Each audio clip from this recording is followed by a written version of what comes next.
Hola, buenas noches a todos los que se van conectando ahí. Tenemos de todo, tenemos un variadito. Tenemos Argentina, Perú, México, Guatemala, tenemos Chile. Bienvenidos a todos los que se están conectando. Hola Faustino, ¿cómo estás? Tengo muchas caras conocidas, en realidad conocidas de hablar, de chatear, pero ninguna la conozco personalmente, así que está bueno estos encuentros desde México. Bienvenidos a todos, qué bueno tenerlos acá.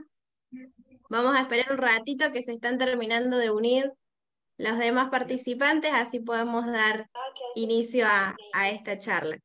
Lo que sí les pedimos que los que se vayan conectando se fijen de no tener el micrófono activo, así no tenemos interrupciones mientras el disertante va hablando. Cualquier duda, consulta que tengan, pueden levantar la mano, pueden preguntar en el chat. Hola Fernando, ¿cómo estás? Fernando Nigro nos sigue, es nuestro fiel admirador. Lo conocimos en el Congreso de Intermédica y ahí siempre firme, siempre quiso su temis y ahora lo tiene. Qué bueno poder acompañarlo, Fernando, en este momento. Tenemos acá otro de Ecuador. Hola Efraín, ¿cómo estás? Tenemos también de Guatemala. Se van sumando de a poquito. Desde Perú tenemos otro. Desde Venezuela. Desde Venezuela. Bienvenidos a todos, qué lindo que seamos tantos.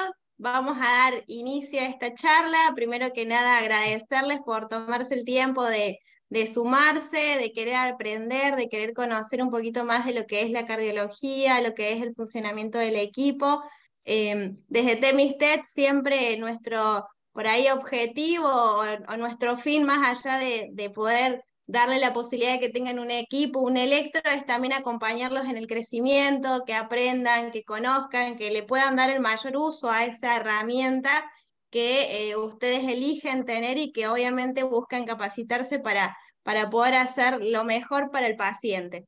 En esta oportunidad estamos con el doctor Juan Chávez, él nos va a estar hablando de cardiología, nos va a estar hablando un poquito del equipo, de cómo perder el miedo también, porque hay muchos veterinarios que por ahí no se animan a arrancar en lo que es la parte cardiológica.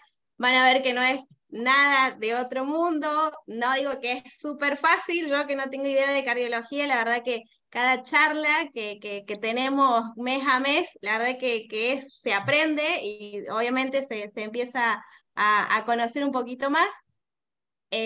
También recordarles que en nuestro canal de YouTube están todos nuestros webinars cargados, pueden ingresar, ver las veces que necesiten, cualquier consulta que tengan, tienen nuestro Instagram, nuestro WhatsApp, así que más que disponibles para poder acompañarlo en esta etapa.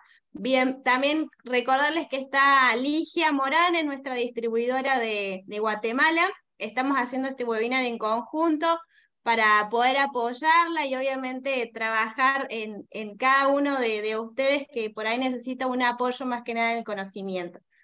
No voy a aburrirlos más con la información, le vamos a dar la bienvenida a Juan, que pueda disertar y empezar a dar la charla. Muchísimas gracias y bienvenidos. Muchas gracias, buenas noches a todos y qué honor estar ante tal público, ¿verdad? Gracias a Temis por la invitación, a Ligia por tener esta gran herramienta en Guatemala, ¿verdad? Y pues bueno, va a ser un gusto compartir unas cositas con usted. Voy a iniciar a compartir pantalla entonces. Muy bien, me dicen si se ve bien todo. Sí, sí, se ve perfecto. Muchas gracias. Pues vamos a iniciar. Bienvenidos y bienvenidas.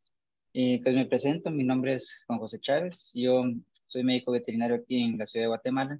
Mi trabajo entre semana se divide en dos. Yo doy clases en nuestra universidad de San Carlos de Guatemala y pues tengo práctica clínica por las tardes. Me dedico bastante a hacer cirugías, la cátedra que doy en pregrado. Y en posgrado doy diversos cursos. Y pues eso es básicamente el ámbito en el que me muevo. Y por eso es que me agrada tanto poder platicar de esto, porque desde la perspectiva de un clínico general, de alguien que hace cirugía, ¿verdad? He visto la necesidad de aprender más sobre esta especialidad, de incorporar a mi práctica diaria el electrocardiograma, ¿verdad? Es algo que usamos todos los días para monitorear un paciente transquirúrgico, para hacer una evaluación preanestésica, y luego la incorporo a la medicina y en las consultas que hacemos en una auscultación anormal, ya cada vez más lo utilizamos y se vuelve algo de todos los días, algo que es bonito, que de tanto ver se empieza a hacer fácil, ¿verdad? Entonces, desde esa perspectiva es que yo quiero pues platicarles un poquito hoy, ¿verdad? Y titulamos con Ligia la charla perdiéndole el miedo al electrocardiograma, porque muchas veces nos bloqueamos de que es algo muy difícil de entender y por eso ni siquiera tenemos cómo realizarlo. A veces tenemos el instrumento y no lo usamos, ¿verdad? Porque no lo puedo interpretar. Entonces, la idea de hoy es poder ver que es algo que está al alcance de todos, tanto para adquirirlo como para poderlo utilizar y que tiene únicamente beneficios, ¿verdad? Entonces, vamos a empezar. Entonces, muchas veces cuando platico con colegas me dicen es que me da miedo a dar un mal diagnóstico. Y este miedo, pues no es solo en el electrocardiograma, es en todo lo que hacemos de la medicina, ¿no? Pero debemos verlo desde otra óptica. Todo tiene perspectivas de cómo lo vemos, ¿verdad? Entonces yo me puedo atemorizar de hacer una cosa, pero a la vez este miedo me puede llamar a accionar de forma distinta, ¿verdad? Uno pues tiene miedo a lo que no conoce. A veces no tenemos alguien que nos enseñe o no nos enseñan de la forma en que aprendemos, ¿verdad? Bien, y por eso es importante en el caso de esta charla, si alguien no entiende algo, con toda confianza me puede interrumpir y lo explicamos de otra forma. Pero estas son como excusas que que nos vamos poniendo, ¿verdad? Para no salir de esta zona de confort. Y a la vez, entre más especializada es la medicina, pues más vamos nosotros estrechando a veces o nos acostumbramos a que sea lo que se sale de lo que conozco, pues es más fácil referirlo que aprenderlo e incorporarlo, ¿verdad? Entonces, esto es un cambio de mentalidad. Si bien hay cosas en las que yo reconozco, pues que topo, que requieren el apoyo de alguien con más conocimiento, a la vez es una oportunidad con cada paciente que nos enseña qué puedo aprender, qué puedo incorporar, integrar, porque es en la medicina, ¿verdad? Es un todo. Un paciente no solo es un corazón, no solo es un cerebro, una articulación, es un todo. Entonces es lindo poder entender e incorporar todo a la medicina para resolver un caso, ¿verdad? Entonces, el miedo, pues es una emoción que nos va a llamar a la acción, ¿verdad? Tenemos varias formas de reaccionar al miedo.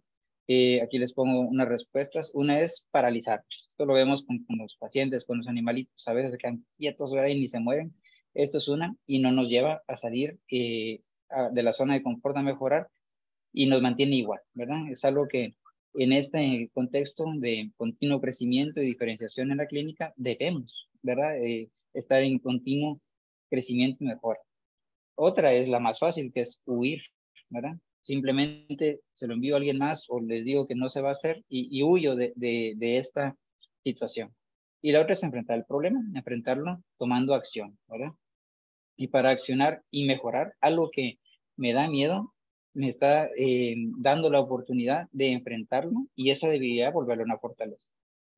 Por ejemplo, cuando yo empecé a hacer cirugía, a mí me daba miedo operar huesos, por ejemplo. Y poco a poco, pues la vida me puso esas pruebas hasta que me obligó a estudiar y hacer. De igual forma con los casos neurológicos, después con la cardiología. Entonces, son cosas que son oportunidades y sin que uno se percate, al estarlo haciendo, se vuelve una fortaleza, ¿verdad? Pero para tomar esta acción y vencer este miedo, necesito varias cosas. Una es, primero, tener con qué quitarme ese miedo, ¿verdad? Y es adquirir el equipo. La verdad es que es una maravilla y les agradezco un montón a Temis y a Ligia de poder traer a Guatemala estos equipos, porque yo los veía en cursos internacionales y decía, ay, qué bonito sería tener esto en Guatemala, ¿verdad? Ha de ser difícil traerlo. Y ahora es una realidad y está disponible, sumamente accesible y la verdad es que es una maravilla. Entonces, aprovecho a agradecer en este espacio porque ya lo tenemos. Yo empecé con electros pues, que imprimían en papelito, bien sencillos, me ayudaban a aprender pero todo el software que tiene el TMS, todo lo que nos permite realizar, lo práctico, lo rápido que sale todo, la verdad es que es una maravilla para iniciarse en este mundo. Lo segundo es usarlo y practicar. Muchas veces cuando hablo con colegas, tienen los equipos en un rinconcito, guardaditos, y es que nadie lo sabe usar. Entonces, es de quitarnos el miedo, no pasa nada. A veces uno conecta mal los clips y sale el electro de cabeza o no sale, y todo eso es aprendizaje, lo que estamos probándolo, ¿sí? Hasta que al final nos memorizamos cómo van los colores en los miembros y se hace bien sencillo. ¿Sí? Entonces, practicar en pacientes que vamos a someter a cirugía, por ejemplo, si a veces da vergüenza conectarlo mal en frente de un tutor, pues empecemos a practicar, por ejemplo, en un paciente cuando no nos están viendo, ¿verdad? Pero empezar, esa es la clave. Y luego, de tanto hacerlo, incorporarlo en el día a día. Como les digo, no solo lo voy a utilizar en pacientes cardiópatas, lo voy a utilizar para detectar una cardiopatía inicial, para hacer una evaluación general en un paciente geriátrico, por ejemplo, para cuando voy a operar un paciente, para cuando lo tengo anestesiado. Es de incorporarlo en el día a día, porque el corazón es un órgano vital y vamos a entender que el corazón, pues, estamos evaluando una parte de las funciones cardíacas con actividad eléctrica y hay cosas extracardíacas que repercuten en el electrocardiograma. Cuando lo vemos así, no hay por qué no usarlo en todo lo que podamos. Entonces, aquí les enlisto uno de los beneficios de poder realizar electrocardiograma y específico en cuanto a los productos técnicos. Por ejemplo, he visto pacientes que a veces son medicados de forma anormal porque se ausculta cierto ritmo anómalo y me ha pasado, uno ausculta algo raro y uno dice, ¿será esto algún sonido adicional anormal? O no significan mucho. Entonces, la clave aquí es la semiología. Si yo ausculto algo que para mí no es normal, la siguiente medida a tomar para abordar este signo es realizar un electro. ¿Sí? Si mi auscultación es anormal, no voy a hacer un ecocardiograma como medida siguiente. Puede que en algún momento pues toque en la evaluación completa, pero lo lógico es, si escucho una anomalía rítmica, hacer un electrocardiograma. ¿verdad? Eso es la lógica. Entonces confirma. A veces confirmamos que oímos algo anormal, a veces nos lo descarta. Y eso es bueno también, ¿verdad? Nos da paz y el tutor pues puede estar en paz también. Normalmente la computadora pues la tengo conectada a un televisor, entonces el tutor puede ver en tiempo real enfrente lo que estamos haciendo con su mascota y es bien bonito que también ellos entiendan, poderles explicar y a nivel de neuromarketing esto genera emociones muy positivas en los tutores que pueden engancharlos, ¿verdad? Y que puedan regresar para esta consulta por este tipo de herramientas. En la evaluación preanestésica, yo no opero ningún paciente que no sea evaluado de forma integral y parte de esta valoración es el electrocardiograma. Se los comparo cuando una persona va a ser sometida a cirugía, ¿verdad? Se le refiere al cardiólogo para que le hagan su evaluación, le toman su pulso, oximetría, le hacen su electrocardiograma, lo auscultan. Esto es de rutina, ¿verdad? Esto es algo que va sí o sí. Y cuando tenemos pacientes con enfermedades que pueden repercutir, por ejemplo, braquicéfalos, que es tan frecuente los braquicéfalos, ¿verdad? Que tienen a veces tono vagal incrementado, patologías gastrointestinales, pacientes con un montón de padecimientos que se me pueden ocurrir en este momento, que van a repercutir acá, y yo puedo ver esto. Pacientes con politrauma, por ejemplo, pacientes sépticos, lo voy a detectar. Y esto me ayuda a poder establecer una clasificación ASA en mi paciente, a entrar sabiendo dónde estoy parado en cuanto al riesgo anestésico y adelantarme, anticiparme, saber qué medidas voy a tomar en base a esta evaluación. ¿Sí? No digamos en base a una evaluación cardiológica. En pacientes, por ejemplo, que ausculto un soplo cardíaco, lo más común es una enfermedad degenerativa de la válvula mitral, pues yo ahí lo que me va a orientar es hacer un ecocardiograma, pero parte de esta valoración incluye un electrocardiograma, ¿verdad? Para ver arritmias que vengan producto de ese cambio, esa remodelación cardíaca que puede afectar el sistema eléctrico también. En el caso de emergencias, una miocarditis traumática, no digamos en los protocolos de reanimación, las taquicardias ventriculares, bloqueos, etcétera, es sumamente importante para regresar a este paciente a un estado de circulación normal. ¿Sí? Entonces, no puedo yo utilizar fármacos sin saber cómo está la actividad eléctrica del paciente. Y esto es exactamente lo que puede salvarle la vida a un paciente detectándolo.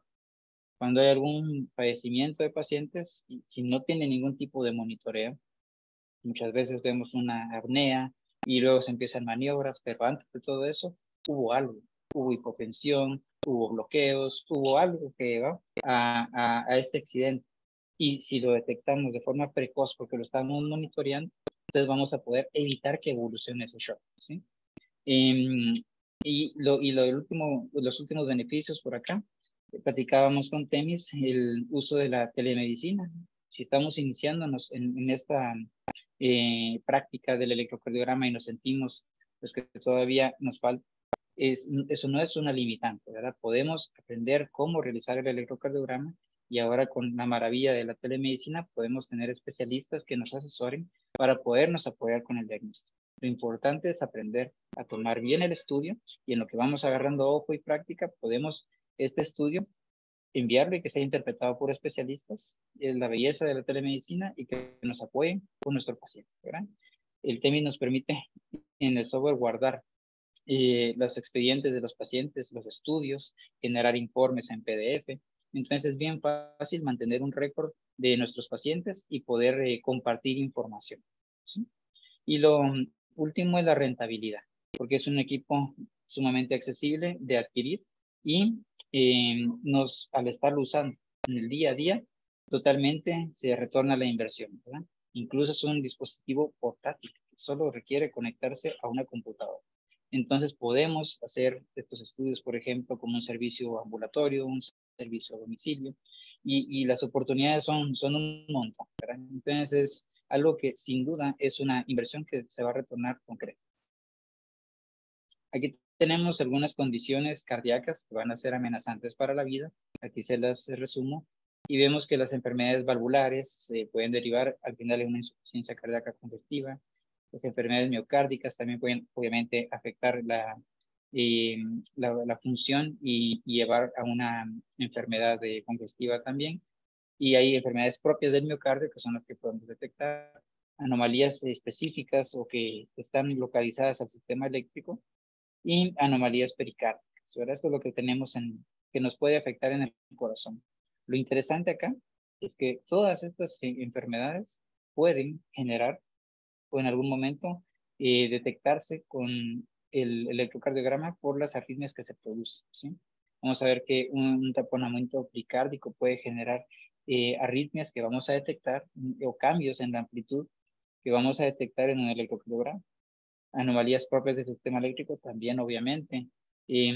Enfermedades del miocardio, miocarditis, por ejemplo, la vemos en enfermedades sistémicas tipo erliquiosis. Podemos ver repercusión en el electro y las enfermedades valvulares al cambiar el tamaño del corazón también dañan el sistema eléctrico. Se lo comparo a los tutores, que es como una estructura, como una casa, ¿verdad? Y si yo empiezo a mover las paredes de esa casa, se va a destruir el alambrado eléctrico. Y producto de esto, pues es lo que vemos en un electrocardiograma, de cuando se remodela el corazón, podemos tener, por ejemplo, fibrilación atrial, en el caso de la atromegalia, por enfermedad valvular mitral. ¿Sí? Entonces, todo esto va a repercutir. Muy bien. Y el enfoque que quiero platicar hoy es de qué forma lo hacemos un poco más fácil, más aplicado. Sé que me voy a comer un montón de cosas. En Guatemala comer es como omitir cosas, ¿verdad? Porque es demasiado, estos son cursos. Pero la idea es dar un brochazo de una forma más sencilla. Por ejemplo, cuando empezamos lo tradicional a leer un libro, es lindo si tenemos el tiempo, paciencia, pero a veces nos quedamos en el arrancón, porque empezamos con toda la teoría, todos los fundamentos eléctricos, fisiológicos, anatómicos, cosas bien pesadas como las que estamos viendo acá de entender los vectores, y es algo lindo también, pero a veces, como les digo, no todos entendemos igual, a veces tenemos que ir al revés. En esta charla lo que quiero es plantear el electrocardiograma, lo que vemos de una vez. Y en la marcha, estar entendiendo qué es lo que estamos viendo, cómo se produce, y de ahí para atrás, ir explicando fundamentos teóricos que son sumamente importantes para comprender la cardiología a través de ya estar haciendo electrocardiograma, ¿sí? Entonces, evitamos, espero yo, ese aburrimiento, a veces ese desaire de todo lo que hay que ir aprendiendo, empezando de una vez, como decimos aquí en Guatemala, a echar punta, a hacer los electrocardiogramas. Entonces, ¿qué vemos aquí en el electro? Básicamente vemos la actividad eléctrica que pasa cuando cambia la polaridad de las células, ¿verdad? Por ejemplo, aquí vemos en este esquema la polaridad negativa dentro de las células miocárdicas. Vemos cómo empiezan a ingresar iones que cambian la polaridad, empiezan a despolarizarse, por eso se denomina así. Y vean que se empieza a graficar este cambio en la polaridad hasta que se despolariza por completo y genera una onda, que esto lo vamos a ver que esta despolarización, tanto de los atrios como de los ventrículos, va a generar las ondas características, y luego entra un estado de repolarización, donde empiezan a salir estos iones positivos y a recuperar su polaridad basal como estaba, ¿verdad? Es cuando retorna a la línea isoeléctrica, todo después de la repolarización, que normalmente es la onda T de los ventrículos. Entonces vemos aquí los componentes o partes del electrocardiograma. No los quiero abrumar con todo esto, solo entender ciertas cosas, porque cuando vemos los numeritos o vemos la nomenclatura de todo esto, a veces uno se abruma y dice, no entiendo, ¿verdad? No entiendo.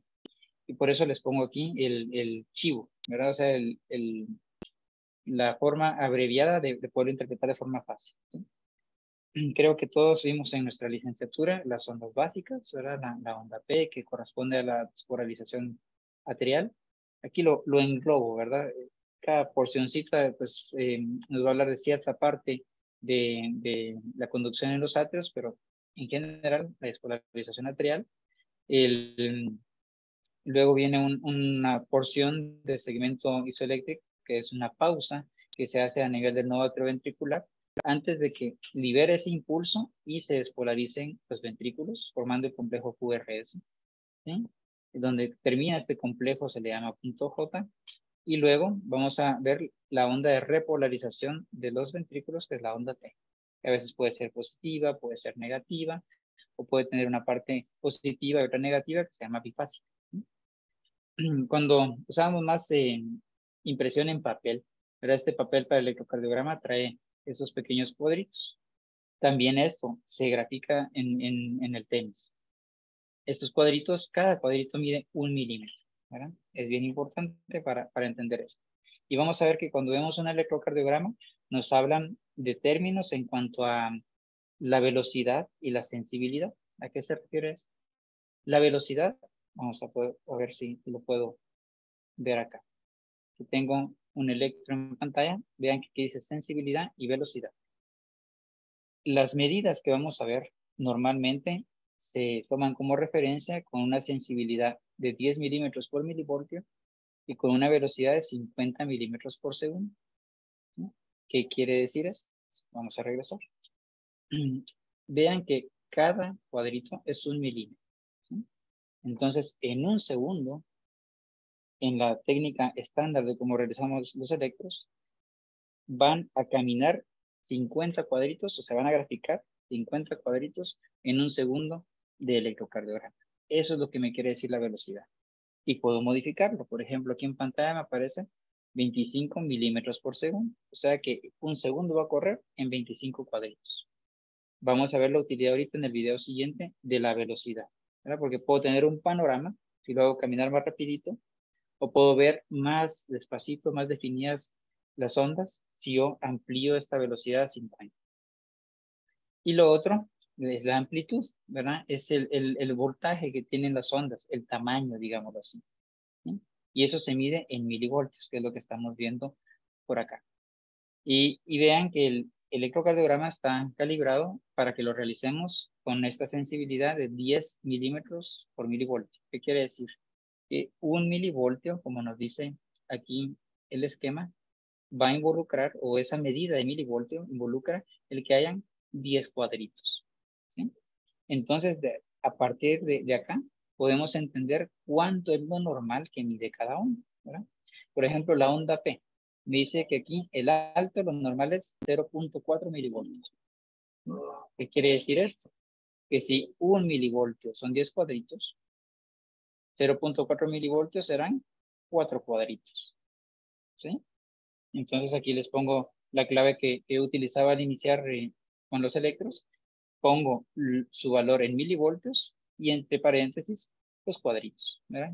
¿Cuántos milímetros? Para que sea como traducido a algo y me ayude a familiarizarme con la terminología. A la vez, vean también, la onda P tiene una duración, que es el ancho. ¿Cuánto de esos segundos o fracción de segundos debe durar el ancho de la onda P? Y aquí nos dice el ancho es 0.04 segundos. Entonces vamos a ver acá que cada cuadrito, según la velocidad en que esté, va a tener una variación, un valor en segundos. Si en un segundo hay 25 cuadritos, pues, ¿cuánto va a valer cada cuadrito? Eso es básicamente. ¿Sí? Entonces, el ancho es normal de la onda P, serán 2 milímetros, quiere decir que 2 cuadritos es el ancho normal que puede tener la onda P. ¿Sí? Espero que se vaya entendiendo. Eso es lo básico en cuanto a términos de sensibilidad y de velocidad. ¿Sí? Vamos a ver el video. Vemos que aquí estoy viendo este electrocardiograma de un gatito. Vean cómo puedo cambiar yo la sensibilidad, como eso es referente a la amplitud o el tamaño de la onda. Vean que entre más sensibilidad le doy, más grande veo la gráfica de las ondas. Esto es muy importante. Hay veces que yo no miro, por ejemplo, la onda P. Y digo, ¿será que no hay onda P, por ejemplo? Porque vamos a ver que es algo que debemos buscar que sea normal. Pero al incrementar la sensibilidad, aparece y a la vez. Entonces son medidas que puedo utilizar fácilmente. En la antigüedad, cuando hacíamos nuestros electros impresos, tenía yo que estar imprimiendo por poquito las tiritas de papel. En este software, yo grabo el momento, los segundos que voy a estar haciendo el electro con el paciente y esa porción que pude documentar, puedo cambiarles la sensibilidad sin tener que volverlo a hacer en el paciente. ¿Entienden? Entonces es una belleza. Y aquí lo vemos. Y a la vez, vean que también puedo modificar la velocidad de esto. Vean, aquí estoy reduciendo de nuevo la sensibilidad. Vean cómo se hacen más pequeñas las ondas. ¿Sí? En 10 es lo estándar. Y puedo cambiar la velocidad. Vean que ahora voy a avanzar en un segundo 25 cuadritos o en un segundo puedo tener 50. Y si agarro un panorama o el otro, puedo ver más juntito todo y darme una idea del panorama global de la regularidad de los complejos. Si quiero hacer mediciones, como estamos viendo acá, pues lo pongo más despacio para ver más separadas las zonas. Muy bien. Continuamos. Este es otro electrocardiograma. Y aquí lo que les quiero ejemplificar es lo fácil que es medir las ondas con el asistente. Vean, ahí me dice, marque el inicio de la onda P. Marco el inicio, de ahí me dice el final de la onda P. ¿Sí? Luego el inicio de la onda Q. El pico de la onda R. El final del QRS, el punto J. El inicio de la onda T. Vean que aquí está bifásica la onda T. Y el final de la onda T. ¿Sí? Luego me piden la siguiente onda P. Y luego la siguiente onda R. Y al concluir con este asistente, me da automáticamente la frecuencia cardíaca y todos los parámetros, ¿verdad? Sin tenerlos que estar midiendo en un papel, calcular el eje eléctrico, todo lo hace de una vez y nos permite generar que arribita, como ven, un diagnóstico de comentarios de lo que yo estoy observando, el motivo por el cual fue evaluado el paciente y un informe en PDF. Entonces, una belleza, práctico, rápido, ¿verdad? Y así es como hacemos las evaluaciones. Muy bien. Lo que estamos viendo entonces corresponde a esta actividad eléctrica que sabemos que va seguida de una actividad mecánica. ¿Sí? A veces uno habla diciendo, miren, aquí en la onda P yo veo la contracción de los átomos. No es así. Estoy viendo la despolarización de los átomos. y fracciones de segundo después se van a contraer los átomos, ¿sí? O sea, la despolarización precede a la contracción. Importante ver esto. Entonces vean que el nodo sinusal envía este impulso a través de sus fibras, despolariza los átrios, este impulso va a generar la onda P que vemos. Luego el impulso se mantiene retenido un tiempo en el nodo atrioventricular. Él lo aguanta y no lo suelta para dar tiempo a que los atrios se contraigan y llenen los ventrículos, ¿verdad? Luego suelta este impulso el nodo atrioventricular y va a transcurrir a través de las de His para poder despolarizar los ventrículos, ¿sí? Y que luego se contraigan, inyecten su sangre y luego se repolariza, se vuelve a llenar el corazón, ¿vale? Eso es en grandes rasgos lo que sucede, ¿verdad? Y la anatomía del sistema eléctrico básica. ¿Qué es lo que entonces tenemos que ir nosotros haciendo el ejercicio? Es que la actividad eléctrica va seguida de una actividad mecánica y que lleva ciertas pausas, porque si se contrajera, por ejemplo, al mismo tiempo los átrios con los ventrículos, no está esa pausa para que se puedan llenar y coordinadamente tener un gasto cardíaco adecuado, ¿verdad? Entonces, primero se despolarizan los átrios, luego se contraen, hay un momento de retención del impulso en el nodo atrioventricular que genera este segmento, el PR. Luego se despolarizan los ventrículos, luego se contraen los ventrículos en ese orden y luego se relajan y se van a repolarizar para poderse volver a llenar el corazón, ¿sí? Me dicen si vamos bien sin pena, ¿verdad? Y si hay algún comentario ahí, con gusto me lo van haciendo. Entonces, se llama esto un acople electromecánico, ¿verdad? Porque funciona tan perfecto esta despolarización seguida de una contracción para que armónicamente podamos tener una función cardíaca normal. Entonces vean aquí, esta gráfica me gustó bastante, expone cómo es que se da la despolarización y las contracciones. Y vean que aquí, cuando la onda P está llegando a su final, es cuando empieza la contracción del atrio derecho, más o menos después de la primera mitad de la onda P, se empieza a contraer el atrio derecho, y finalizando la onda P, el atrio izquierdo, el impulso está retenido en el nodo atrioventricular para luego liberarlo, se da la despolarización, y luego empiezan las contracciones, ¿verdad? Primero, vean acá, del ventrículo derecho, y luego el del izquierdo es la que dura más, ¿verdad? Entonces es bien bonito entender cómo se va dando esta función armónica entre la parte eléctrica y la parte mecánica. Muy bien, vamos a hablar un poquito sobre cómo hacemos el electrocardiograma. Pues para empezar, como hablábamos, tener nuestro equipo, ¿verdad? Este es el TEMIS, por si no lo conocen, es un equipo pequeñito, como el tamaño de un celular, un teléfono celular, hasta más pequeño que algunos teléfonos celulares, creo yo. Y tiene una conexión a la cual van los clips hacia el paciente y otra conexión que se conecta a un puerto USB en nuestra computadora, ¿sí? El software pues es bien intuitivo, bien sencillo de utilizar y ya vimos cómo funciona. Y aquí estamos como demostrando cómo lo conectamos en un paciente. Ella es nuestra perrita, la Candy, para que la conozcan. Y por eso tiene esa carita nerviosa, no le gusta cuando la usamos para fotos. Y estos son los colores que utilizamos para colocar el electrocardiograma, ¿verdad? En el brazo derecho el color rojo, brazo izquierdo el color amarillo, pierna izquierda el color verde, pierna derecha el color negro, ¿verdad? Es el estándar, ¿verdad?, internacional que nos memorizamos para hacer esto. Hay electrocardiogramas de otras marcas, de otros países, etcétera, que muchas veces vienen con colores distintos y es un poco difícil cuando uno se aprende los códigos estar fluyendo entre esto. Me gusta de que podamos utilizar siempre el mismo código en el caso del TEMS. Y, por ejemplo, a la hora de tener una emergencia, a la hora de empezar a hacer un RCP, por ejemplo, empezamos a hacer compresiones, empezamos a ventilar y paralelo a que estamos haciendo eso, una tercera persona, o a veces la segunda, entre que hay una ventilación y conecta el electro. Y en ese momento uno no está tanto, uno puede estar viendo un esquemita, pensando, es mucho más fácil saber que en tal brazo va tal color, en tal pierna va tal color, y lo hacemos de forma automática, ¿verdad? Entonces es muy útil tener este sistema comprenderlo y eso sí, memorizarlo. De igual forma, en el alambre que va conectando los clips, está el esquema de cómo se conectan, ¿verdad? Para poderlo recordar. Aquí estamos iniciando el electrocardiograma. Vean que es bien sencillo. Está graficando ahí en tiempo real lo que estamos haciendo con Candy. Y ahí podemos ver. Vamos a ver que hay ciertos artefactos, entonces es importante aminorarlos. Vamos a ver algunos tips. Pero vean qué sencillo es. Tan fácil como ponerlo, darle a iniciar y luego detenerlo.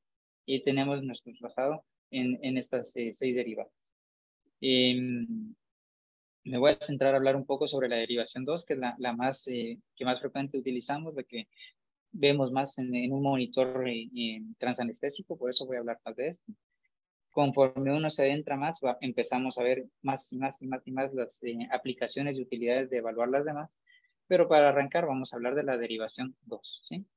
¿Qué más?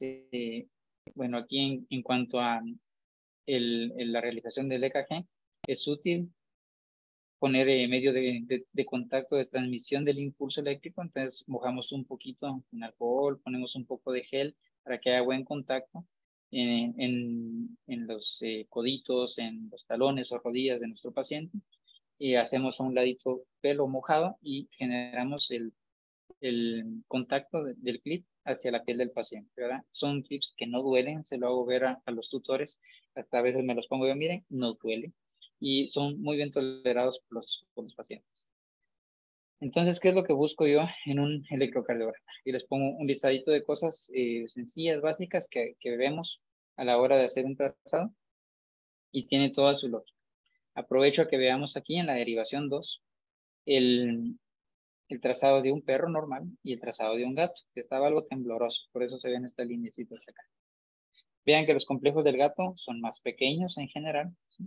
Los del perro son mejor dibujados, y vamos a ver las características normales, que una onda P, ¿verdad? Que ya vimos que corresponde a la despolarización de los átomos, siempre vaya antes de un QRS. Y uno dirá, pues es lógico que esto suceda así en un paciente normal, ¿verdad? Pero en un paciente con bloqueos, por ejemplo, puede ser de que no esté antes del QRS, sino aparezca como por acá, en medio de los dos complejos. Es bien importante hacer este sencillo ejercicio, ¿verdad? ¿Hay un QRS? Sí. ¿Antes de él hay una onda P? Sí, ¿verdad? Y poder cumplir con estos primeros dos criterios. Lo otro es ver que el intervalo RR, o sea, el espacio que hay entre una onda R y la otra, sea regular. A veces puede variar unos milímetros, poquitos, pero en general tiene que ser algo constante, ¿verdad? A grandes rasgos, cuando uno ve R regulares, pues vamos a probablemente obtener un trazado normal. Pero cuando hay, por ejemplo, un complejo prematuro, se va a ver que la regularidad entre un R y R se pierde y va a haber un par de R's más juntitos, ¿verdad? Entonces es importante evaluar eso. Lo otro es evaluar el intervalo PR. Intervalos son los espacios que hay entre una onda y otra. Y hablando de la onda P, que es la que estamos viendo acá, y aquí está la onda R, este espacio entre las dos es el intervalo PR, que va a representar el tiempo que el nodo atrioventricular retiene el impulso, ¿sí? Entonces, debe ser casi siempre el mismo tiempo, la misma cantidad de cuadritos, la misma medición en milisegundos, que dura esa retención del impulso por el nodo atrioventricular, ¿sí? Si esta cantidad de tiempo que se retiene el impulso se alarga, estamos ante un bloqueo atrioventricular de primer grado, por ejemplo, ¿sí? Es una señal que el nodo atrioventricular está agarrando bastante tiempo este impulso y no lo quiere soltar, ¿verdad? Y lo que le sigue a veces después a eso es un bloqueo de segundo grado. O sea, lo agarró y no lo soltó. Solo veremos una onda P y no hay un QRS. ¿Vale? Entonces vean qué bonito entender esto. Actividad de los atrios, actividad del nodo atrioventricular, actividad de los ventrículos. Todo lo que hablemos de que es sinusal es porque viene originado del nodo sinusal y es algo en general normal, ¿verdad? Entonces, el que yo vea una onda P acá es que es un complejo sinusal, ¿verdad? La orden, el impulso viene por la vía normal, ¿verdad? Entonces es un complejo sinusal. Otra cosa que evalúa aquí en el electro es que la onda T sea menos de un 25% de tamaño de la onda R. Podemos medir en el software, ¿verdad? Cuánto mide de amplitud la onda R y también la onda T, ¿sí? A grandes rasgos viéndolo, porque esto a veces en un monitoreo transoperatorio no lo voy a estar midiendo, solo lo veo, lo reconozco. Pero solo de una inspección visual rápida puedo ver que esta onda, pues no llega ni a la mitad de lo que es la onda R. Entonces con esto, pues puedo estar tranquilo de que no es mayor. Vamos a ver al final que esta onda se va a afectar muchas veces por cosas extracardíacas, ¿verdad? Pero que repercuten. Hipotensión, hipercapnia, acidosis, hipercalemia, etcétera. Se ven reflejadas acá. Cuando ustedes estén induciendo a un paciente para anestesia, por ejemplo, cuando haya, por ejemplo, hipotensión, cuando tengan hipercapnia, fíjense cómo la onda T se agranda. Y cuando pasa este momento transanestésico, cómo se normaliza, ¿verdad? Entonces, una forma de recordarnos que afecta a la onda T son los hipers y los hipos, ¿verdad? Hipoxemias, hipotensiones, hipercalemias, hipercapnias, pueden afectar eso. Y lo otro, muy importante en el monitoreo transanestésico, es la congruencia que hay entre la frecuencia cardíaca y el pulso. Y si tenemos conectado un tensiómetro, un pulsoxímetro, por ejemplo, en las taquiarritmias, vemos un desfase. ¿Sí? Incluso se escucha, porque puedo estar escuchando pip, pip, pip, pip, es lo normal, y veo el monitor, 90 latidos de frecuencia cardíaca en el electro, 90 pulsaciones en el pulsoxímetro, por ejemplo, o en el tensiómetro. En general vemos más el pulsoxímetro. Cuando hay una arritmia, vemos, por ejemplo, pipip, pipip, pipip, pipip, y que la frecuencia cardíaca se vuelve 180 y pulso 190. Esa incongruencia nos va a orientar que estamos en arritmia. En este caso, un ataque arritmia, ¿sí? Entonces, es muy útil interpretarlo. Vean cómo aquí ya estoy integrándolo con otras ayudas diagnósticas de monitoreo. Y lo otro, que no lo pongo aquí porque no es en cuanto a electro, pero sí en cuanto a la interpretación clínica, la repercusión hemodinámica que puede tener una arritmia, ¿sí? O sea, que tenga repercusión en la presión en cuanto a disminuir. ¿Verdad? Y sabemos que la hipotensión es lo que puede llevar a un shock y a un accidente. Es bien importante, hay veces que hay cosas que aparecen en el electro, los vamos a ver más adelante, y uno dice, esto no me gusta, pero veo la presión arterial, está bien, ¿ok? Puedo monitorear. Incluso los algoritmos, los abordajes en libros nos dicen, puedes solo monitorear, ¿verdad? A veces son los fármacos que utilizamos que las generan. Si no hay repercusión hemodinámica, la monitoreo. Si la hay, actúo, porque para eso estamos monitoreando, ¿verdad? Para evitar que esto escale a más. Muy bien. Me dicen si vamos hasta acá. Ya vamos a empezar a analizar electros. Muy bien. Vamos a ver algunos escenarios que son normales o que fisiológicamente pueden explicarse y no representan patología, no tenemos que hacer tratamiento, más es profundización en los estudios. A veces encontramos, si se fijan, distintos tamaños en la onda P, ¿sí? Por ejemplo, si se fijan en esta onda P, miren el alto de la onda P, la amplitud, y miren esta onda P, es más chiquita, ¿sí? Es más pequeña, igual esta, y esta vuelve a ser más grande, y esta más pequeñita, ¿sí? A veces encontramos distintas formas de onda P, y esto se llama marcapaso migratorio. ¿Qué me quiere decir esto? Que el nodo siempre, perdón, que el impulso siempre viene del nodo sinusal, solo que no sale del mismo lugar en el nodo sinusal. Todos son ritmos sinusales, tienen onda P por cada QRS tiene su onda P. Vean los intervalos RR, son muy constantes, ¿sí? La onda T es pequeña en comparación a la R. Estamos bien, solo la morfología es un poco distinta porque salen de distinto lugar, pero siempre del nodo sinusal. Y aquí tenemos el sacado del corazón, digamos, el sistema eléctrico. Aquí tengo el nodo sinusal. Es como que estuviéramos teniendo siempre del mismo lugar el impulso que sale. Siempre voy a ver onda P igual, pero puede suceder esto que sale de distintos lugares, el impulso, y genera lo que se llama un marcapaso migratorio, ¿verdad? No tiene ninguna repercusión. A veces lo vemos, ¿verdad? Y es algo que se considera, pues, normal. Muy bien. También tenemos este tipo de trazado en los pacientes cuando tienen incremento de tono vagal. En el perro se considera esto que es algo común de ver, que se llama arritmia sinusal respiratoria. ¿Sí? Cuando los pacientes inspiran, se acelera la frecuencia cardíaca y cuando expiran, se enlentece. ¿Sí?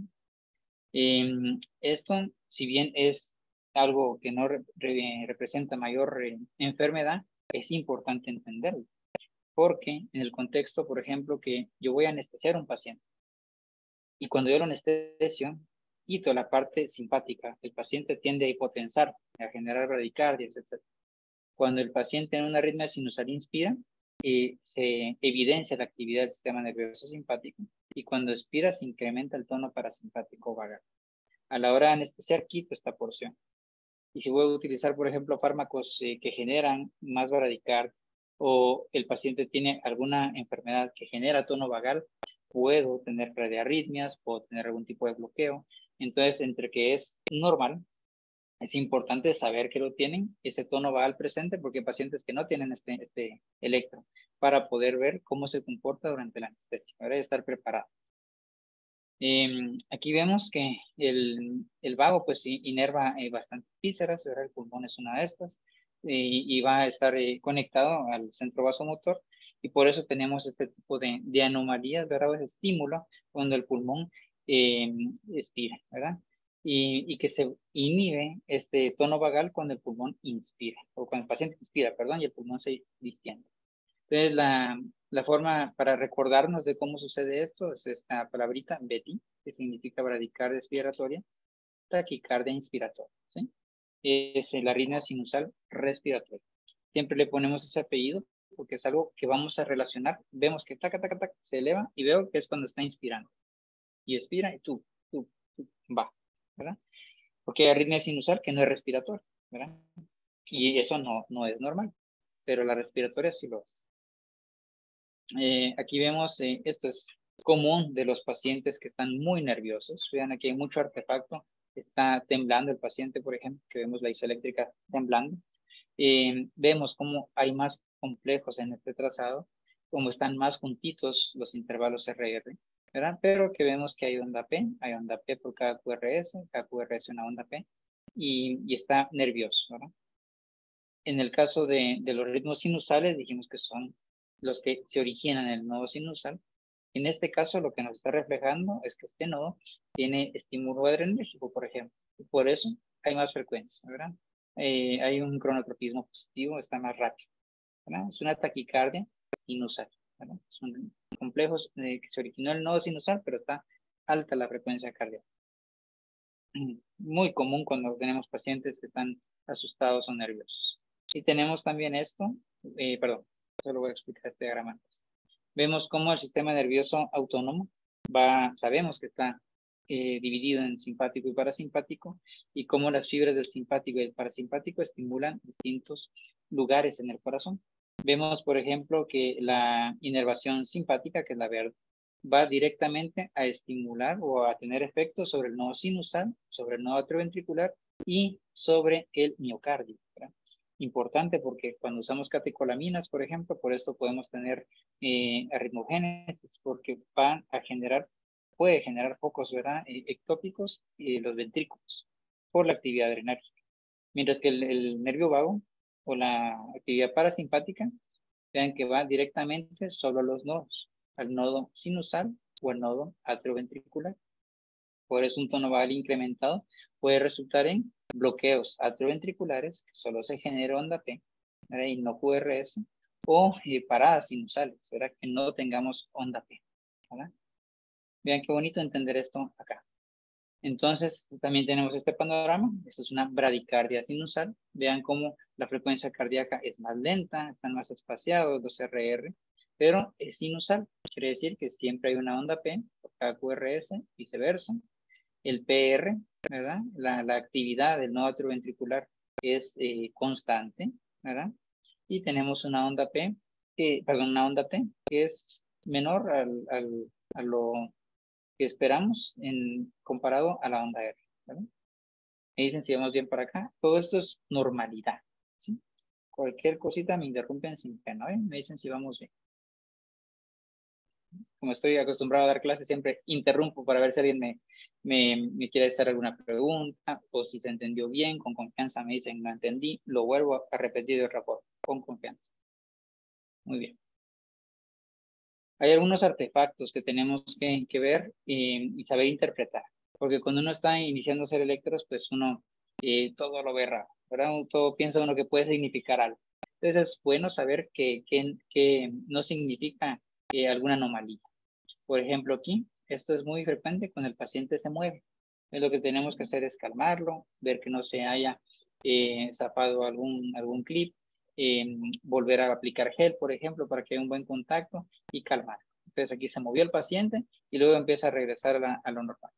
A veces podemos tener estas como ondulaciones en el electro y es porque está muy cerca, por ejemplo, del tórax, cuando se ponen los clips en las axilitas, entonces mejor ponerlo en el codo, por ejemplo, o a veces en más distal hacia los miembros, en la almohadita, para que nos alejemos del movimiento respiratorio y podamos ver más alineado, más recto el trazado. Esto es temblores, vean cómo se ve la línea isoeléctrica moviéndose, ¿verdad? Esto también es útil saberlo, porque, por ejemplo, vamos a ver que hay fibrilaciones, por ejemplo, atriales, en las cuales vemos ondas así, y podríamos malinterpretar esto, pero claramente vemos que están esos temblorcitos y luego viene la onda P. Entonces son complejos sinusales, pero con artefactos de temblor. Aquí vemos combinado, vean que hay movimientos respiratorios y hay temblor. Esto a veces lo vemos también. De nuevo, no siempre podemos tener estudios perfectos, ¿verdad? En pacientes críticos, incluso tenemos que hacer el estudio con la posición que el paciente tolere y que no sea riesgoso, ¿verdad? Por ejemplo, se me olvidó mencionarlo cuando hablamos de cómo hacer el electro, las medidas que tenemos para interpretar normalidad en el electrocardiograma se realizan con el paciente en decúbito lateral derecho. Perdón, ¿Qué? ¿el micrófono? Sí, eso parte no sé. Ya está. Muy bien. Entonces, el protocolo es colocar al paciente sobre su decúbito lateral derecho y ahí realizar el electro. Y con este decúbito es que podemos hacer la medición de las ondas. Al cambiar de cúbito puede cambiar la amplitud de las ondas. Entonces, no puedo usar esos valores de referencia para interpretarlos. Pero una arritmia muy obvia la voy a ver, ¿verdad? Tal vez las mediditas no van a ser iguales, pero una arritmia la voy a detectar. Entonces, en base a esto, en una emergencia, yo me adapto al paciente, no el paciente se va a adaptar a mí. Si está con una efusión pleural, si está cómodo el paciente, solo estando en decúbito external y ahí respira bien, no lo voy a forzar a acostarlo de lado para poder hacer el estudio, ¿verdad? Eso sería una imprudencia. Entonces, hay que saber esto también. Vean este artefacto por mal contacto. Vemos que se grafica esto, pero se ve de esta forma como cerrada, que nos indica que hay mal contacto. Esto también lo vemos a veces en el transoperatorio, en el transanestésico, porque con el tiempo, si no se agrega gel, sino si solo se moja para hacer contacto, se seca, se pierde ese mojado que uno hace en el pelo del paciente o en la piel, y por lo tanto empieza a haber mal contacto y aparece eso. Pero siempre es importante mojar un poquito, aplicar el gel para que dure ese contacto en una anestesia. Muy bien. Entonces, eso es en cuanto a los artefactos más comunes.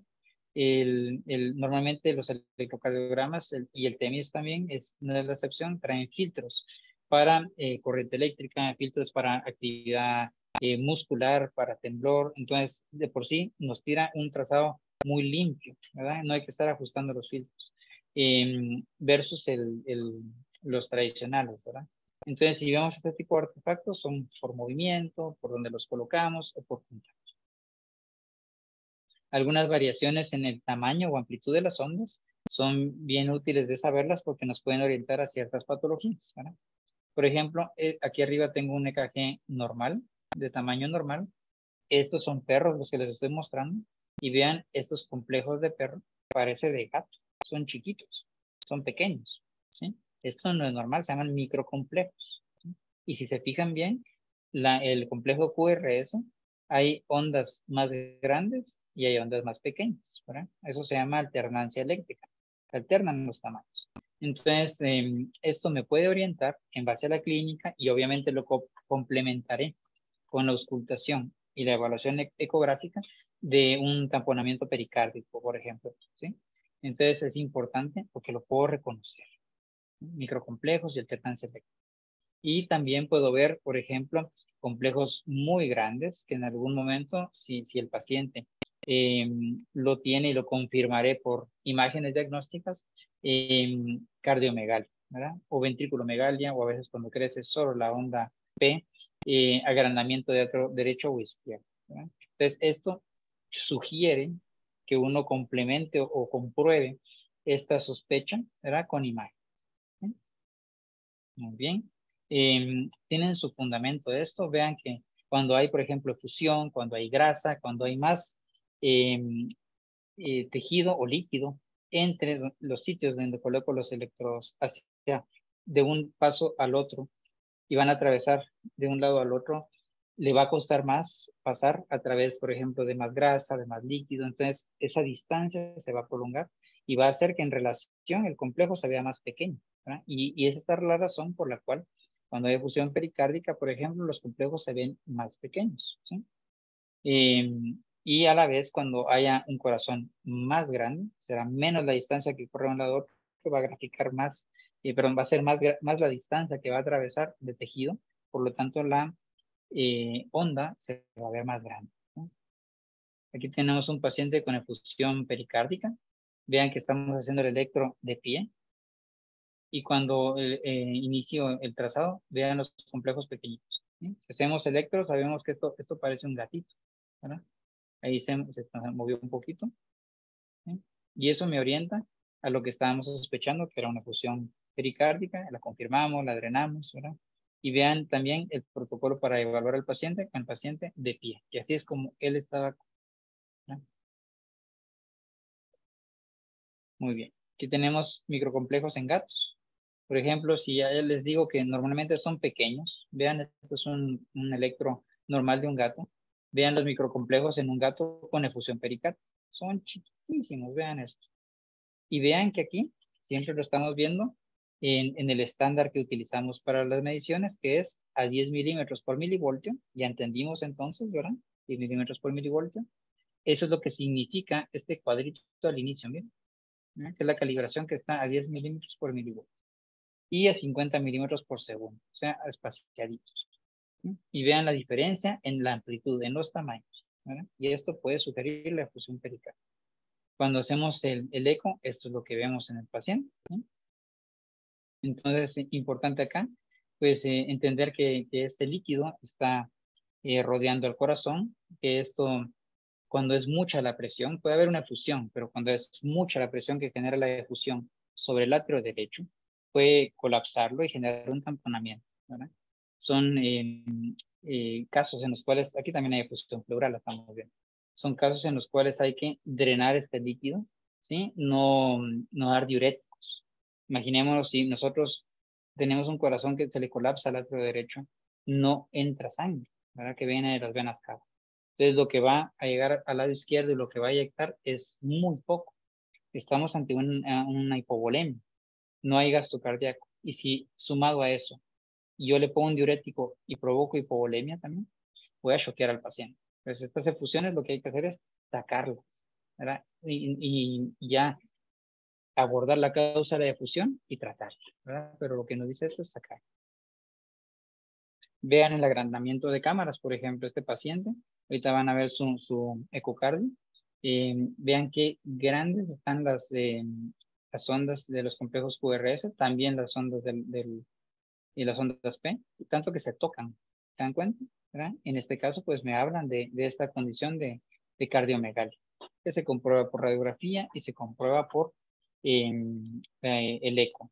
De nuevo, esto no es al 100 que nos garantice que vamos a encontrar agrandamiento, pero sí lo sugiere mucho. Entonces, lo que nos toca es corroborar, ¿no? Aquí tenemos la ecocardio de este paciente. Vean ese atrio izquierdo enorme, ¿sí? Por la enfermedad degenerativa mitral. Y vean qué gran tamaño del atrio izquierdo, ¿sí? Aquí hasta se ve hasta igual o más grande que el ventrículo, miren eso. Y eso es lo que nos genera ese cambio en el tamaño de las ondas, ¿verdad? Porque atraviesa más tejido de un lado a otro la actividad eléctrica para poder despolarizar todo el corazón. Entonces vamos a tener algunos escenarios para entrar a la recta final de nuestra charla de hoy. Y respecto a la interpretación ya de lo que no es normal, ¿sí? Y para esto me baso un poquito en algoritmos, me gustan los algoritmos. Aquí voy a hablar un poquito y tomo los algoritmos del libro de Ettinger para hablar sobre esto. Y me gusta porque es una integración práctica para el clínico, ¿verdad? De nuevo, yo les comparto mi contexto. Hacemos de todo un poquito, hacemos medicina interna, hacemos cirugía, etcétera. No hacemos solo cardiología. Entonces me gusta y por eso es que me nace compartir esto porque es para el clínico del día a día, ¿verdad? Y sin tener que ser o llamarnos especialistas, ¿verdad? Es la aplicación de esto para salvar vidas y usarlo en la medicina diaria. Entonces, este algoritmo nos habla. Si yo tengo taquicardia, ¿verdad? Debo primero hacerme estas preguntas. Tengo complejos QRS estrechos, que son normalmente los que vemos, o QRS grandes, anchos, bizarros. Me dice si alguien ha visto estas cosas, que en general son los subextrasístoles ventriculares. Si los veo, preguntarme cómo es la frecuencia cardíaca de este paciente, ¿verdad? Si está muy elevada, ¿verdad? O si no está elevada. Y vean cómo va el algoritmo. Si está muy elevada, probablemente estemos en una taquicardia ventricular y se afecta la perfusión, ¿sí? O sea, que ya tenga repercusión en la presión, ¿verdad? Si es así, utilizo antiarrítmicos y ahí me voy. La charla no es de arritmias, de tratamiento de arritmias, pero vean, es importante saber que más bien detecto algo anormal, ok, ¿qué es lo que toca? Y si no se me queda de memoria esto, pues puedo tener el algoritmo colocado en un lugar útil para donde estoy haciendo los electros para poder tomar decisiones. Por ejemplo, de un monitoreo anestésico. Entonces veamos cómo se ven estos complejos anchos bizarros QRS, ¿sí? Vean, este es un gato. Estamos viendo los complejos sinusales. A veces ni se ven las onditas P.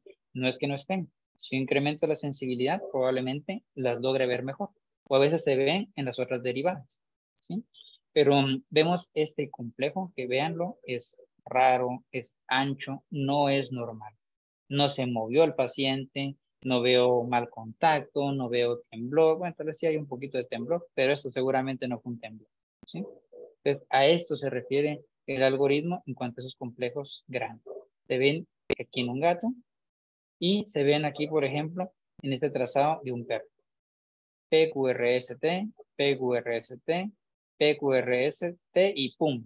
Alguien que no avisó, no esperó una onda P, solo apareció, ¿sí?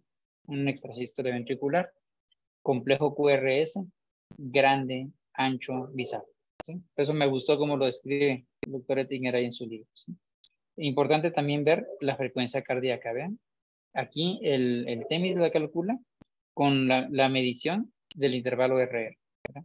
En ritmos irregulares esto va a variar según de dónde a dónde hago mis mediciones, ¿verdad? Pero vemos que aquí hay taquicardia, ¿sí? Muy bien, un QRS anómalo, otro QRS ancho y anómalo, ¿lo ven? ¿Sí?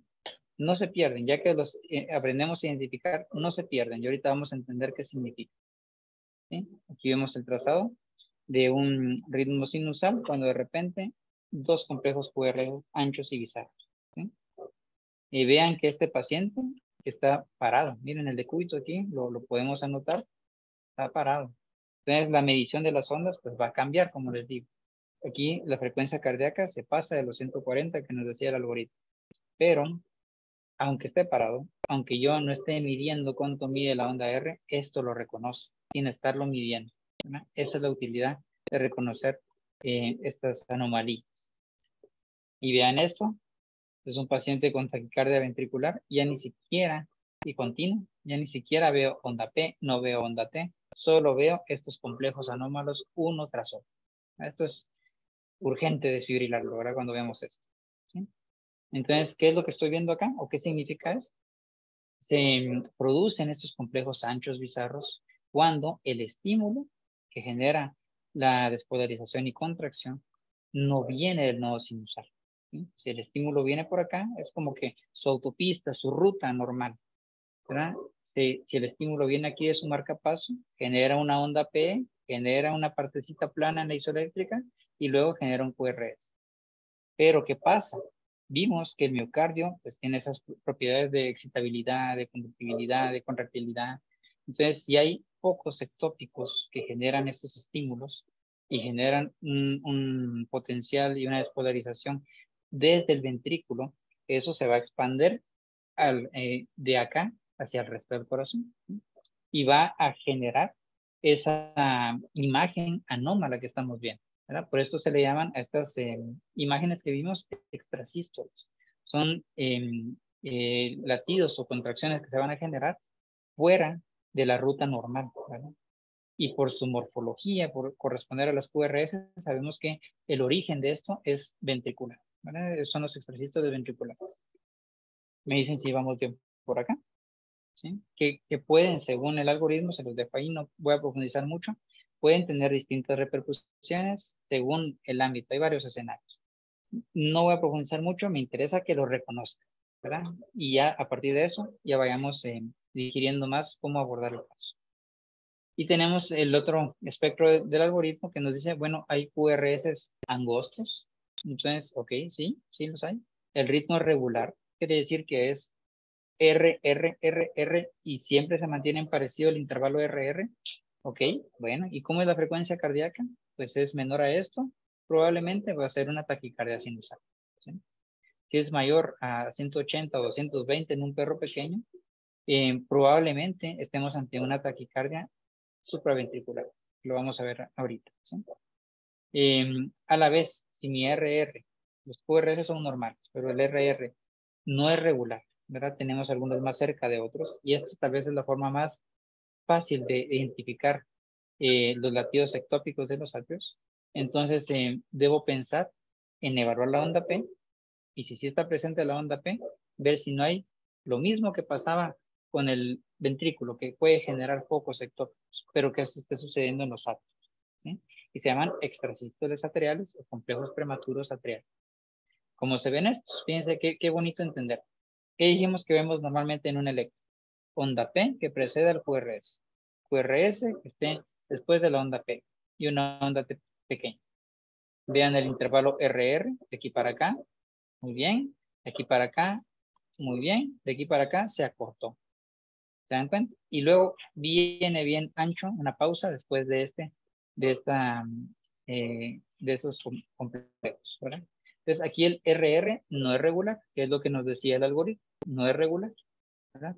Y lo que corresponde acá es a un extrasístole atrial, que es lo que estamos viendo acá. Vean el RR como es en los latidos normales, ¿sí? Pero aquí ya no esperó el tiempo en que le tocaba y ¡pum! Se metió otro latido. Y después de ese latido prematuro, tiene una pausa compensatoria, ¿sí? Esto es un complejo atrial prematuro. Vean que como el estímulo se origina en los atrios, ¿sí? Va a generar una onda P, va a llegar el estímulo al nodo ventricular, lo retiene y va a tirar un QRS normal, ¿verdad? Simplemente el estímulo se generó arriba, por eso se llama supraventricular, ¿verdad? Arriba del nodo ventricular y nos da este latido prematuro, ¿sí? Vemos aquí otro trazado, vemos que en este caso hay complejos, vean, están adelantando al ritmo regular normal. Más o menos el RR sería este, ¿sí? Y aquí se mete un latidito, igual como lo estamos viendo, ¿verdad? Un complejo atrial prematuro. A veces es importante, porque también puede ser de que no hayan ondas P, ¿verdad? Que no las veamos, hay que corroborar que vean que aquí no se ve mucho, pero cuando veo las otras derivadas sí está presente. Puedo ampliar la sensibilidad para revisarlo. Y si no las encuentro, pues pueden tener varias interpretaciones. Por ejemplo, la hipercalemia en pacientes con obstrucción urinaria, uroabdomen, pueden generar esta anomalía, la ausencia de onda P.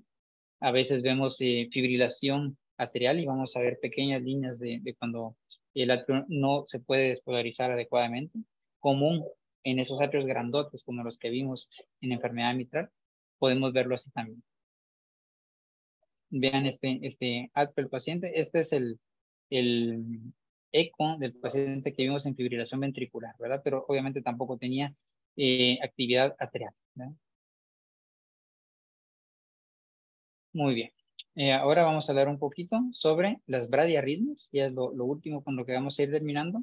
Siempre que tenemos frecuencias cardíacas bajas, vean qué bonito hacia dónde nos lleva.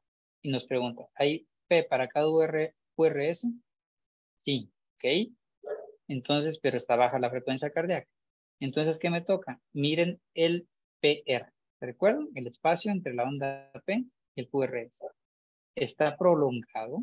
Y para eso tenemos las medidas, ¿verdad? Para poderlo comparar o ver que sea constante entre todos. Hay veces que se prolonga solo en unos complejos y luego es constante y pequeño en otros. ¿Está prolongado? Sí.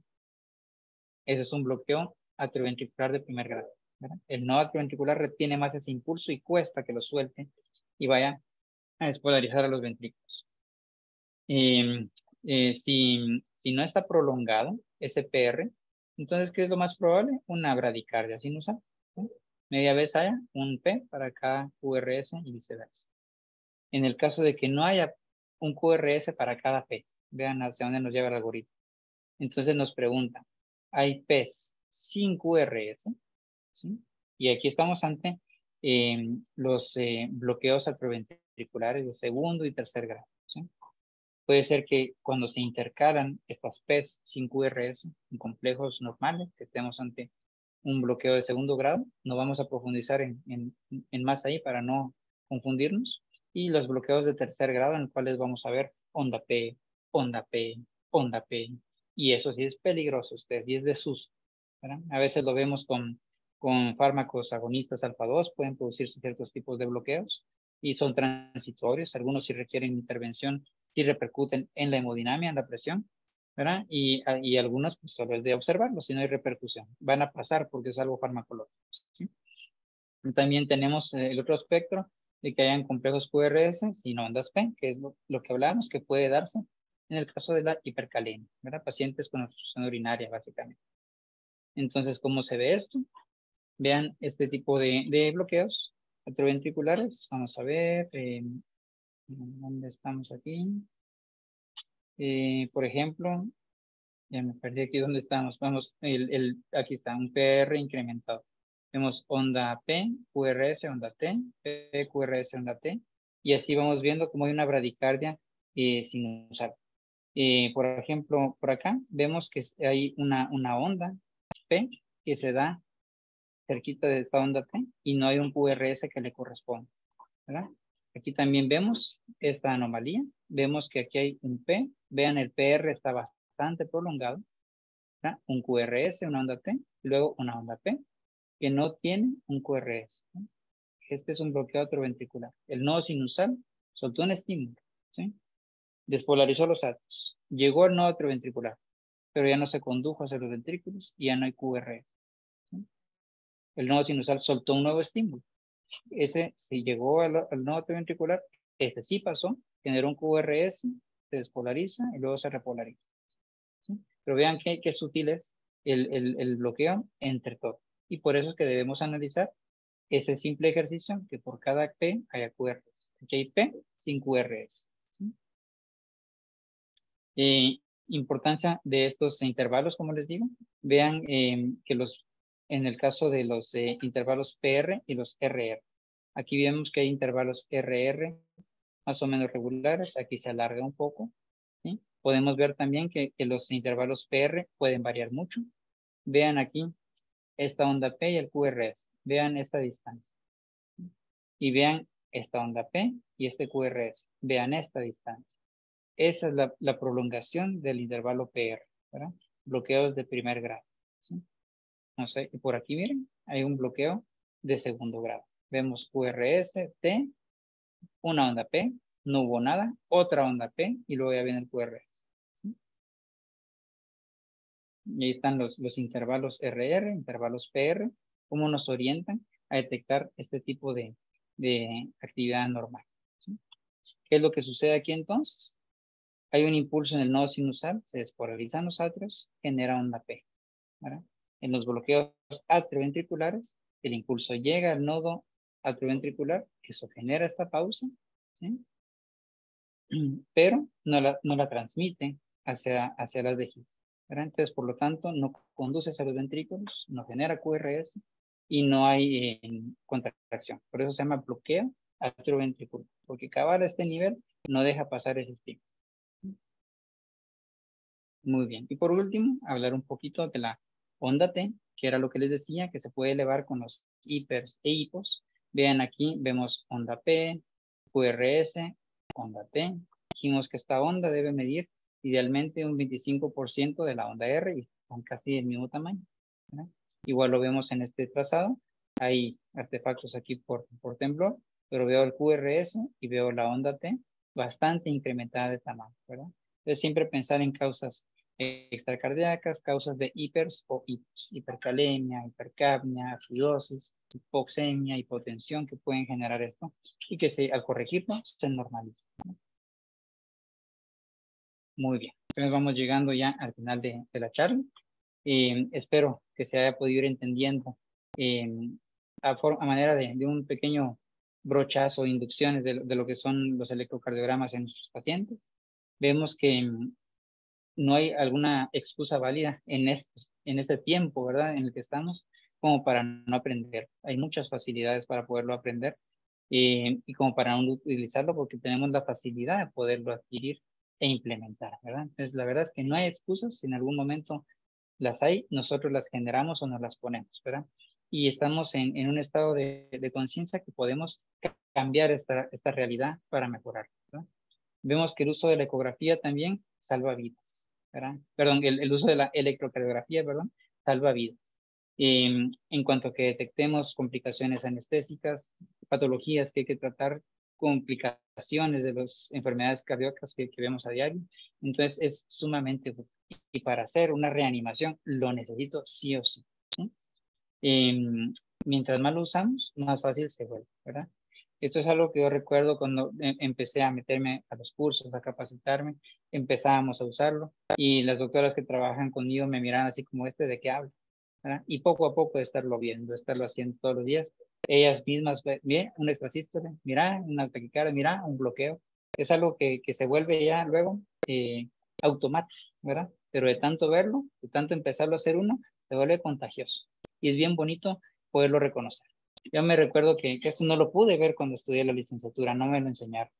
Y cuando yo miraba estas series tipo Grey's Anatomy, ER, Doctor House, y que miraban los papelitos, tiene un bloqueo atrioventricular de segundo, que envidia, decía, cómo lo leen tan rápido, ¿verdad? Y qué bonito que uno pues, se lo puede integrar de esta forma a su práctica, ¿verdad? Y que podamos, literal, como lo vemos acá, salvar vidas, ¿verdad? Y no tenemos que ser cardiólogos para hacerlo, ¿sí? Y pues que con todo esto tengamos ese empujoncito, esa motivación para que seamos la mejor versión de nosotros. En medio de todo esto siempre les digo, nuestra salud mental es prioridad. No tenemos que estarnos comparando, no tenemos que estar ahí poniendo expectativas, frustrando. Demos lo mejor que podamos, ¿me entienden? Es algo, un compromiso o una satisfacción propia, no por ganarle a esta persona, ser mejor, presumir, no, eso es puro ego, ¿sí? Pero es algo personal, es algo propio que me da mucha satisfacción poder brindarle a mis pacientes calidad, ¿verdad? Poderles dar lo mejor que puedo dar, ¿verdad? Entonces esa es la motivación con eso, ¿sí? Perdonen que mis gatos andan bloqueando aquí ustedes, andan apareciendo ahí en pantalla. Entonces, pues sin más, paso a despedirme y a agradecerles un montón de nuevo a Temis desde Argentina, un honor que me han invitado y a Ligia, ¿verdad? Por tomarme en cuenta para poderles compartir esto y pues les dejo la palabra. Muchas gracias. Muchísimas gracias, Juan. Excelente la charla y mucha información, la verdad que muy bueno. Nos preguntan en el chat si hay algún libro, algún manual, algo que pudieras recomendar para los que quieren introducirse, aprender más, poder ir adquiriendo más conocimiento. Sí, claro que sí. Hay bastantes libros. Estos libros son bastante densos, ¿verdad? Más mi formación en electrocardiografía, por ejemplo, empezó desde las emergencias. Creo que es un área donde es muy útil y más fácil empezar y aplicarlo, ¿verdad?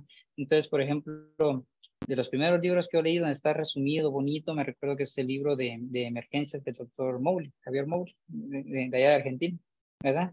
Y luego pues ya pude tomar cursos con el doctor Sergio Sánchez, el doctor Pablo Carley, y de ahí nos fuimos, ¿verdad? Entonces los cursos también en línea son una maravilla, pero de los libros de emergencias creo que lo resumen bastante para la introducción. Ya cuando uno quiera profundizar más denso, hay libros bien bonitos, pero que sí pueden ser densos, ¿verdad? Uno de emergencias pensaría yo. Buenísimo. También hay otra pregunta, Doc, que dice, ¿será que puede volver a explicar lo de la sensibilidad y velocidad? Sí, claro que sí. Ahorita regreso a la presentación. Básicamente, sensibilidad se refiere al tamaño de las ondas, ¿verdad?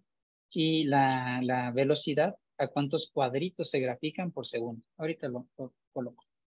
Vamos a ver. ¿Dónde estamos? Aquí estamos.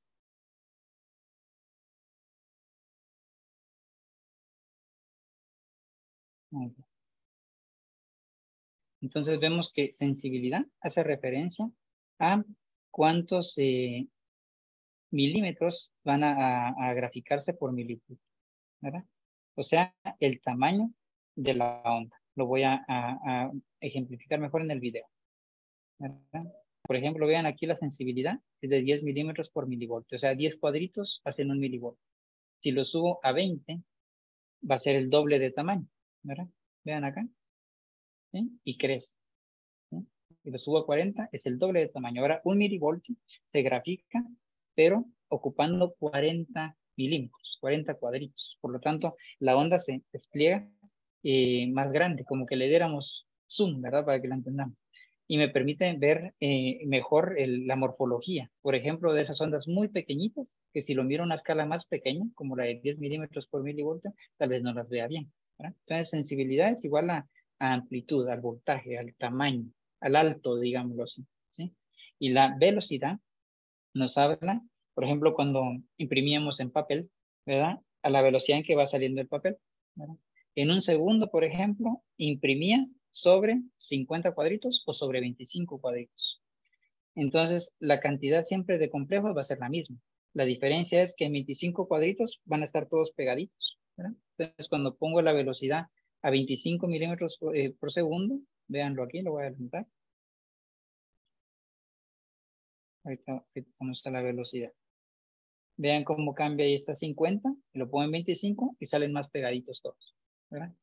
¿Sí? Porque en menos cantidad de papel antes, ¿verdad? Se graficaba la misma cantidad de complejos. Y cuando le doy 50 milímetros, entonces en el doble de cantidad de cuadritos voy a graficar la misma cantidad de complejos. Se ven más separados, ¿verdad? Y nos permite evaluar mejor las ondas. Por ejemplo, aquí una onda P solita me cuesta un poco más distinguir, pero a la hora que separo todo, puedo detectar esa onda P que anda solita por ahí, ¿verdad? Me dicen si se entiende de esta forma. Sí, se entendió. Igual también preguntan que quieren saber más información con respecto a los filtros, del manejo de los filtros, cómo manejarlos, cómo usarlos. Muy bien, hay sutilezas, incluso hasta por especies de cómo irlo haciendo, ¿verdad? En general en la práctica, y yo utilizo los filtros que tiene predeterminado el aparato, ¿verdad? No los cambio, ¿verdad? Sí, en general no los cambio, a menos antes los usábamos en los otros tipos de equipos porque nos daban interferencia. Entonces no se miraba limpia la imagen del trazado, ¿verdad? En general con el Temis Loco Loco se ve muy bonito, no los modifico, ¿verdad? Esto yo lo hacía más antes con los otros aparatos, ¿verdad? Que había que ir sumando estos filtros. Buenísimo, perfecto, Doc. Con respecto a los que consultan por la charla, si queda grabada, sí queda grabada, la vamos a estar subiendo en nuestro canal de YouTube. Ahí paso la información de nuestro canal, paso el Instagram, paso el mail, paso un teléfono de contacto, cualquier duda, cualquier consulta que tengan, nos pueden estar escribiendo. En el transcurso de la semana que viene ya va a estar disponible para que puedan volver a ver la charla que tuvimos hoy. Después, con respecto al sorteo que vamos a hacer con los que se quedaron conectados, mañana va a ser el sorteo, lo vamos a estar anunciando por nuestro Instagram, así que los que no nos siguen, por favor empiecen a seguirnos, así están al pendiente de quién es el ganador del sorteo. Y de más está decir que si tienen dudas, si quieren ver cómo es el funcionamiento del software, nos escriben, coordinamos un Zoom, le mostramos cómo funciona, cómo son las mediciones asistidas, cómo es el funcionamiento de telemedicina.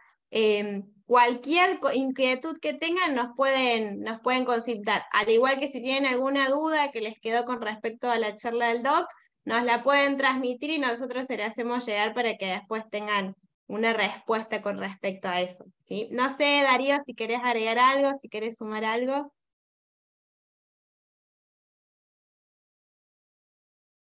No se te escucha, Darío, tenés muteado el... Hola Tania, gracias Juanjo, excelente la exposición. Nada más saludarlos, saludar a todos nuestros clientes, amigos de Latinoamérica que día a día nos siguen. Cada vez se suman más a lo que nosotros decimos nuestro club de amigos de la cardiología veterinaria. Desde principios, cuando nacimos con esta empresa, tuvimos un claro objetivo que es hacer de la especialidad un arte, y lo hacemos a través de nuestros equipos, tratando de llegar cada vez mejor con algo sencillo, algo fácil de aprender, y siempre divulgando lo mejor que tenemos, que es la enseñanza por la cardiología veterinaria. Así que nada, te escucho decir que hay gente de Perú, de Guatemala, gente de Sí. Chile, de México, bueno, de Argentina también, y cada vez son más los que están acá en Latinoamérica, y bueno, contentos de que nos sigan, y para lo que necesiten saben que pueden contar con nosotros. Buenísimo, muchísimas gracias Darío, muchísimas gracias Juan por tomarte el tiempo, por acompañarnos en Temis, gracias Ligia, lo que necesiten estamos en contacto y damos por finalizado esta charla. Muchísimas gracias por acompañarnos y ahora en junio vamos a estar teniendo otra charla también, así que ya le va a estar llegando la invitación, le vamos a estar compartiendo por mail, por el Instagram, así que estén al pendiente que ya largamos otra charla en breve. Muchísimas gracias, que tengan buenas noches. Feliz noche. Gracias, nos vemos, chao.